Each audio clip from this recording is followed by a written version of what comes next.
Yes, absolutely. I think innovation is a series of behaviors, exactly the same as entrepreneurship. Innovation is being out there, being on the lookout, and as soon as you find something small to do, you start doing it, you start acting on it, and you become innovative.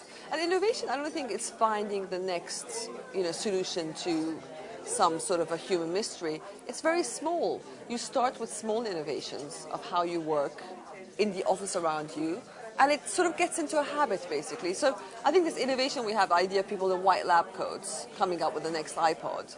Innovation is not. It's just changing the way you do things on a daily basis. Little incremental changes. But that's, once you start doing little incremental changes, once you start questioning, why do we do this? Is there a better way? If I look at it from this point of view, that you then become innovative, and then it almost becomes this sort of energy around you, this web. And the more innovative you are, the more ideas you get exposed to, and the more empowered you become. So it's a sort of, it's like a muscle in a way.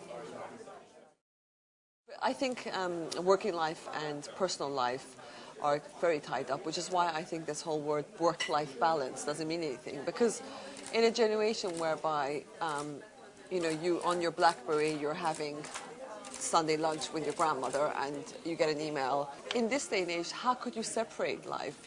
Work is seeping into so much of life. People answer work emails on their way to work. This whole idea that only you turn up to work and work. So I think that's made it very much meaningless.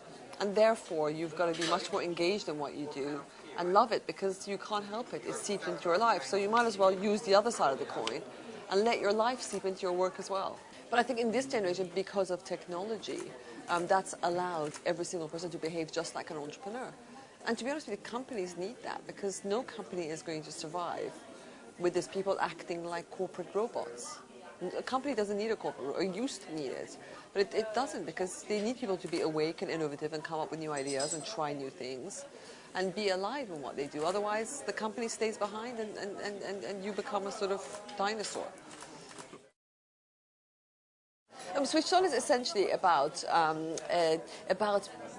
going into work every day being 100% yourself.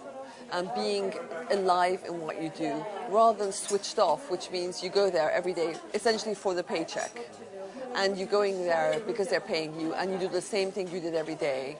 And you follow, this is how we've always done it, I heard this wonderful word in a company I was speaking at, dominant logic. Big companies have dominant logic. This is how we do things. This is how things are done. And being switched off is constantly following that and never challenging that. But in a day where technology changes, our mobile phones every day become redundant, how could the way you used to do things in this company still be valid? And that's what we've got to question, is we're in such a rapidly changing world, for want of a better cliche, that we have to be constantly aware. And the best place to start this awareness is to put yourself in your customer's shoes, in your recipient's shoes, and see, how can I make this different? How can I make this experience better? Yeah, so my book is divided into 8 habits. The first habit, this is the habit for being switched on. So the first habit for being switched on is believe anyone can do it. People often ask themselves, am I creative? And that's such a block. You shouldn't ask yourself, are you creative, are you entrepreneurial? Everyone is. The question you should ask yourself is, how can I unlock the creativity within me? How can I almost awaken the dormant entrepreneur I have within me? Habit 2 is be your own customer. Put yourself in customers' shoes. Sort of have true empathy with your customer, not as a statistic, not as a market research report, not as a body of people you sell something to, but as human beings like yourself.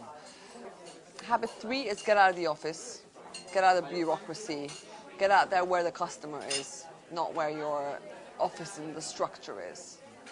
Habit 4 is the importance of being clueless, which is don't be constrained by this is how we've always done things, because that gets you stuck in conventional thinking.